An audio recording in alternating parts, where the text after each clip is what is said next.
بسم اللہ الرحمن الرحیم اللہم کن ولیک الحجت ابن الحسن صلواتک علیہ وعلی آبائہ فی ہذہ الساعۃ وفی کل ساعۃ ولیم وحافظم وقائدم وناصرم ودلیلم وعین حتی تسکنہ ارضک طوعا وتمتعہ فیہا طویلا برحمتک یا ارحم الراحمین اللہم صلی علی محمد و آل محمد و اجل فرجہم۔ السلام علیکم کنیزان زہرا و منتظرین امام زمان۔ آج 11 صفر المظفر 1442 ہجری ہے اور آپ کے ساتھ آج کی ویڈیو میں تذکرہ کرنا چاہوں گی بقائے مقصد عاشورہ کے لیے بی بی زینب سلام اللہ علیہا کی تدابیر۔ جناب زینب سلام اللہ علیہا کی ایک زندہ جاوید تحریک جو آپ نے اپنے بھائی امام حسین علیہ السلام اور کربلا کے دیگر شہداء کی یاد میں منعقد کی، وہ عزاداری اور مجالس اور ماتم ہے۔ تاریخ نے نقل کیا کہ امام حسین علیہ السلام پر سب سے پہلا نوحہ پڑھنے والی، ماتم کرنے والی خود بی بی زینب سلام اللہ علیہا ہے، اور آپ عزاداری کرنے کے سلسلے میں کسی زمان و مکان کی محدودیت کو نظر میں نہ لائیں۔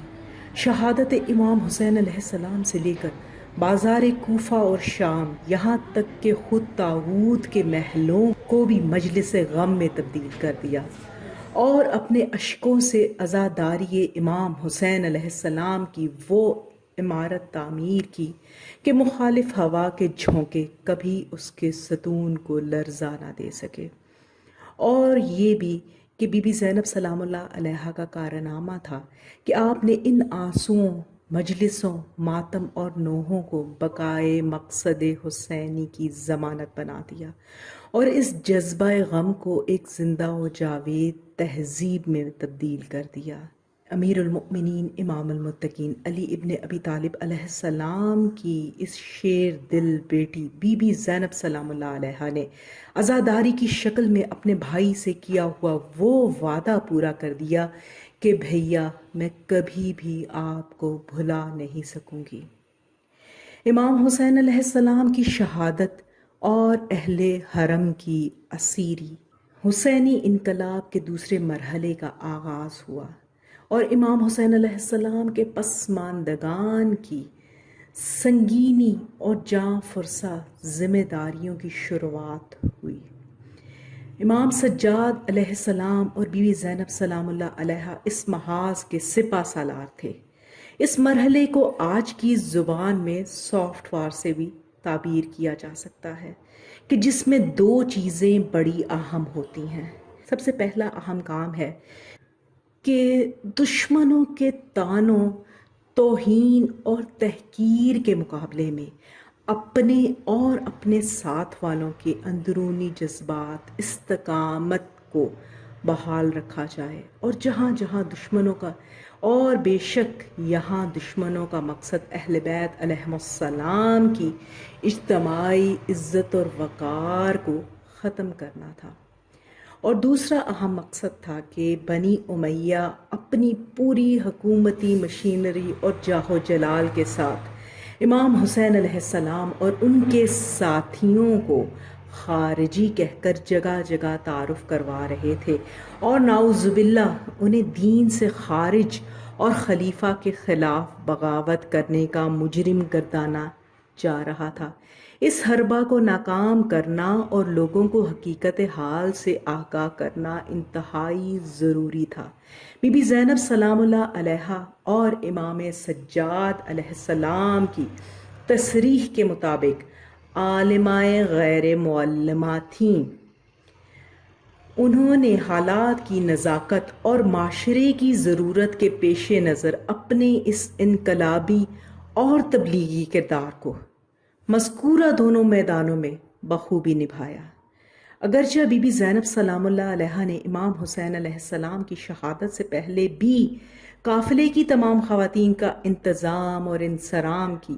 ذمہ داری کو نبھایا اور اپنے بھائی کی سخت مصیبت کے وقت بھی مدد فرمائی، اسی لیے بی بی زینب سلام اللہ علیہ کے وہ بیانات جنہیں ارباب مقاتل نے نقل کیا اس قدر تاثیر گزار تھے کہ شکی القلب اور خدا سے نہ ڈرنے والے عمر سعد جیسے دشمن کی آنکھوں سے بھی آنسو نکل آئے۔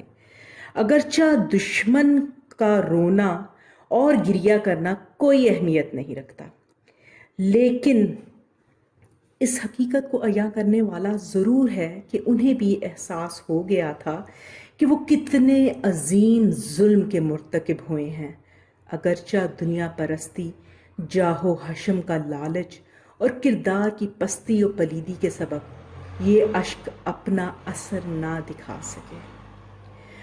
عاشورہ کے بعد بی بی زینب سلام اللہ علیہ کے 5 اہم اقدام۔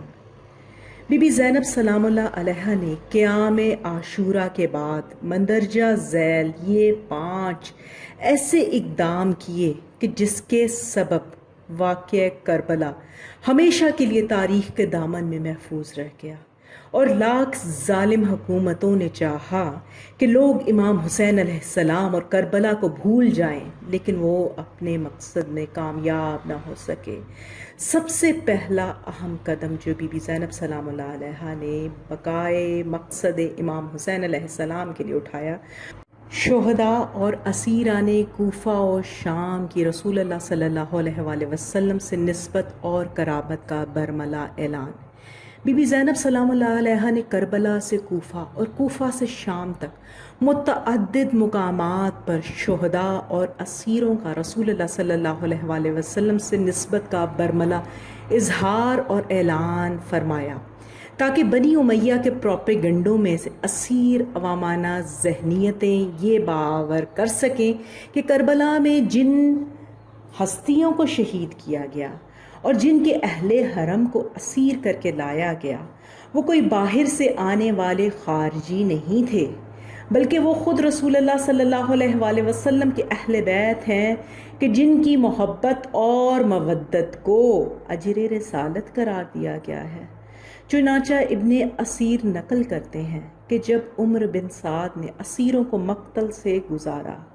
خواتین نے وہ نالہ و شیون برپا کیا اور اپنے سر و سینہ کو پیٹا کہ کربلا میں سناٹے کے بعد ایک بار پھر حشر برپا ہو گیا،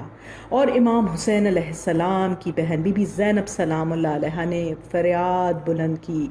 یا محمدہ، اللہ کے فرشتوں کا آپ پر سلام ہو، یہ آپ کا بیٹا حسین علیہ السلام ہے کہ جس کے جسم ٹکڑے ٹکڑے خون آلود اور عریاں زمین پر پڑا ہوا ہے، اور آپ کی بیٹیوں کو قیدی بنا کر تشہیر کے لیے لے جایا جا رہا ہے۔ اے میرے جد رسول اللہ صلی اللہ علیہ وآلہ وسلم، آپ کی آل کو قتل کر دیا گیا اور ان کے بے کفن لاشوں پر ہوا چل رہی ہے۔ نیز تاریخی شواہد کی روشنی میں جب عبداللہ بن زیاد نے اپنے قصر میں نعوذ باللہ امام حسین علیہ السلام کو جھوٹا اور کذاب کہا تو بی بی زینب سلام اللہ علیہ نے اپنے تمام غموں کو بھلا کر ایک سرد آہ بھری اور شیر کی مانند دھاڑی اور فرمایا، تمام تعریفیں اس اللہ کے لیے کہ جس نے ہمیں اپنے پیغمبر صلی اللہ علیہ وآلہ وسلم کے سبب مکرم اور معظم بنایا اور ہمیں ہر طرح کی برائی اور رجس سے پاک رکھا۔ بے شک فاسق رسوا ہوتا ہے اور فاجر جھٹلایا جاتا ہے، اور وہ ہم نہیں ہیں بلکہ ہمارا غیر ہے۔ اسی طرح آپ سلام اللہ علیہ نے یزید کے دربار میں بھی جب اشراف اور مختلف قبائل کے سرداروں سے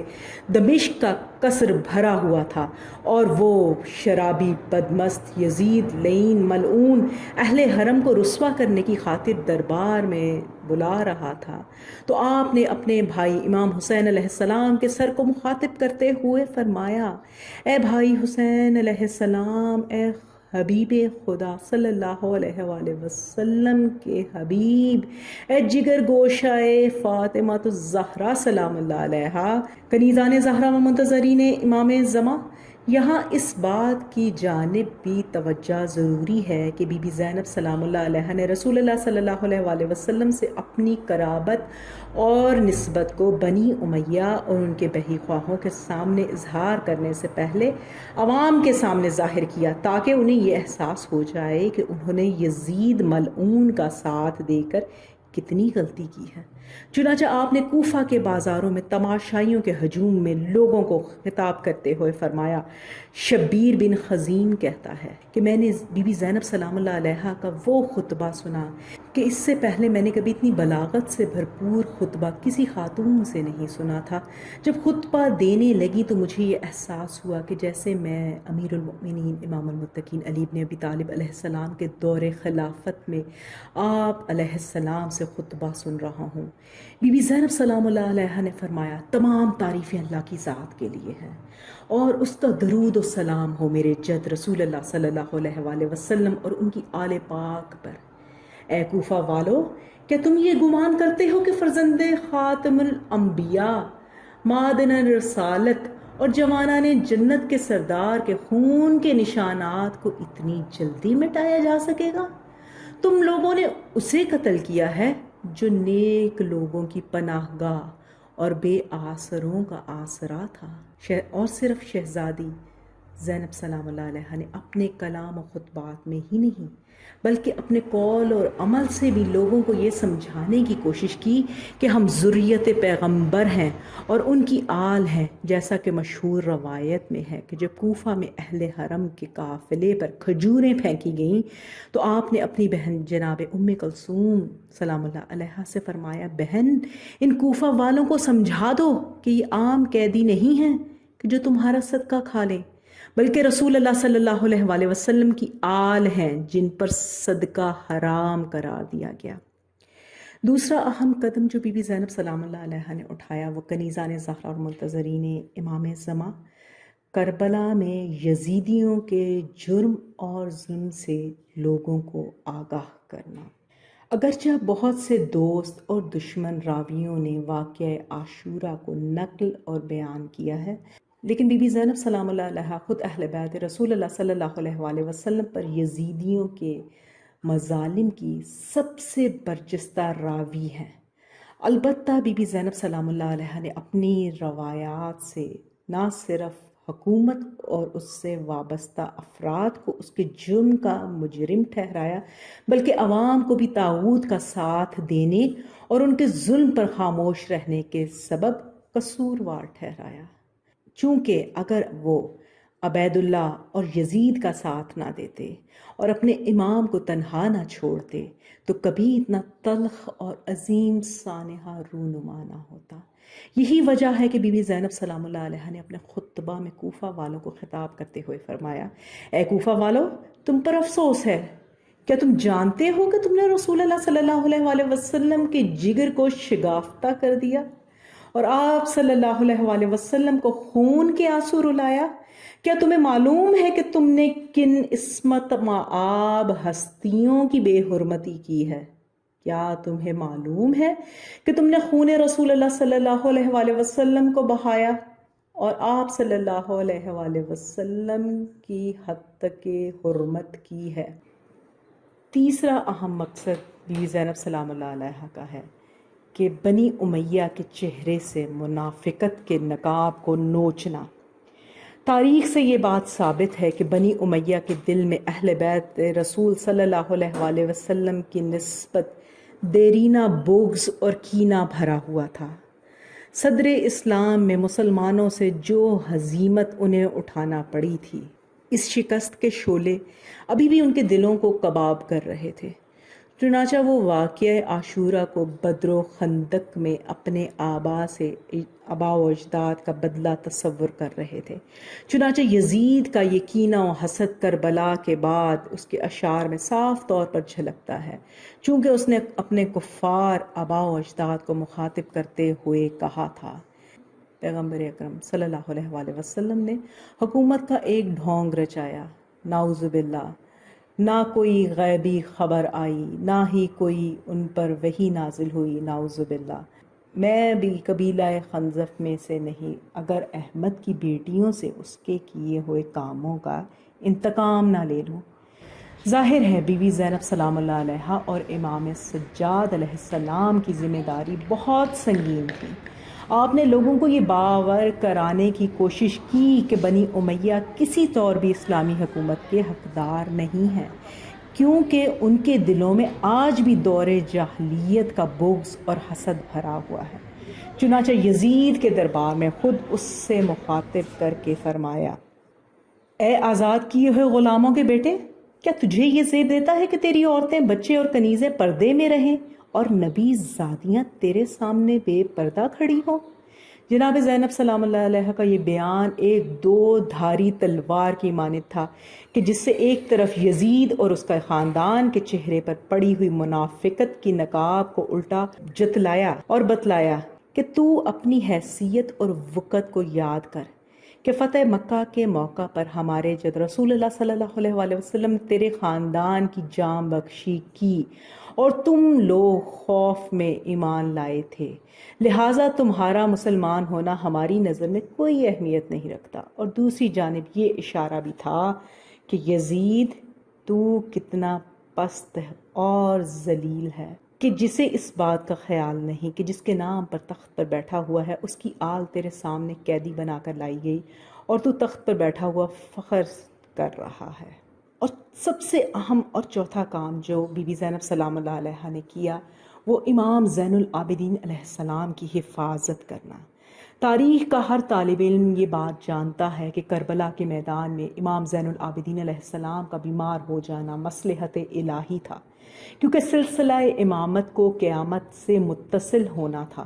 لیکن ساتھ میں یہ بھی ایک اہم حقیقت ہے کہ امام زین العابدین علیہ السلام کی جان کو ہر آن بنی امیہ سے خطرہ لاحق تھا، لہٰذا بی بی زینب سلام اللہ علیہ نے فاطمی قوت اور علوی صولت کے ساتھ اپنے بھتیجے کی اس طرح حفاظت کی کہ امام وقت کو خطرات کے طوفان سے بچا کر مدینہ لے آئیں۔ چنانچہ تاریخ نے ہمیں یہ بتلایا کہ کتنی مرتبہ شمر،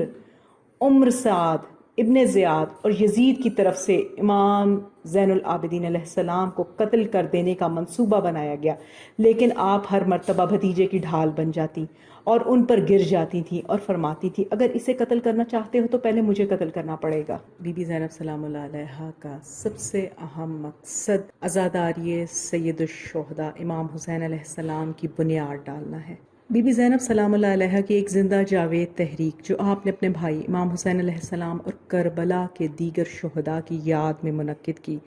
وہ عزاداری اور مجلس ماتم ہے۔ تاریخ نے نقل کیا کہ امام حسین علیہ السلام پر سب سے پہلے نوحہ اور ماتم کرنے والی خود بی بی زینب سلام اللہ علیہ ہے۔ اس کے ساتھ ساتھ بی بی نے عزاداری کی بنیاد ڈال کر ہر یزید اور یزیدی سے نام اہل بیت علیہ السلام کو مٹانے کی نجس فکر کو سلب کر لیا، اور آپ نے اپنے چاہنے والوں اور مکتب عاشورہ کے پیروکاروں کو یہ سمجھا دیا کہ عزائے حسینی علیہ السلام کو کسی زمان و مکان کی حدود میں قید نہیں کیا جا سکتا، بلکہ جہاں بھی کچھ حسین علیہ السلام کے عاشق جمع ہو جائیں وہی مکان مجلس غم اور عزاداری بن سکتا ہے۔ تو کنیزان زہرا و منتظرین امام زمان، یہ مختصر کچھ آپ کے ساتھ کہ کس طرح بی بی زینب سلام اللہ علیہ کی ان عظیم کوششوں کے نتیجے میں عزاداری اور مجالس نوحہ ہم تک پہنچے۔ آج کی میری اس ویڈیو کے حوالہ جات ہیں شیخ مفید کی لکھی ہوئی امالی، بقا روان حسینی از مدینہ تا مدینہ، احتجاج تبرسی اور مقتل حسین۔ پروردگار عالم سے دعا گو ہوں بی بی زینب سلام اللہ علیہ کی اس عظیم ترین قربانی کے نتیجے میں جو عزاداری کی نعمت عظمیٰ ہم تک پہنچی ہیں، پروردگار عالم ہمیں اس قابل کر دے کہ ہم اس نعمت کو اپنی آنے والی نسلوں میں اسی طرح منتقل کر سکیں جس طرح چہارد معصومین علیہ السلام چاہتے ہیں، اور ہمیں سیرت و کردار چہارد معصومین علیہ السلام کی پیروی کرنے کے قابل بنا دے۔ الہی آمین۔ ربنا تقبل منا انک انت السمیع الدعاء، اللہم صلی علی محمد و آل محمد وعجل فرجہم۔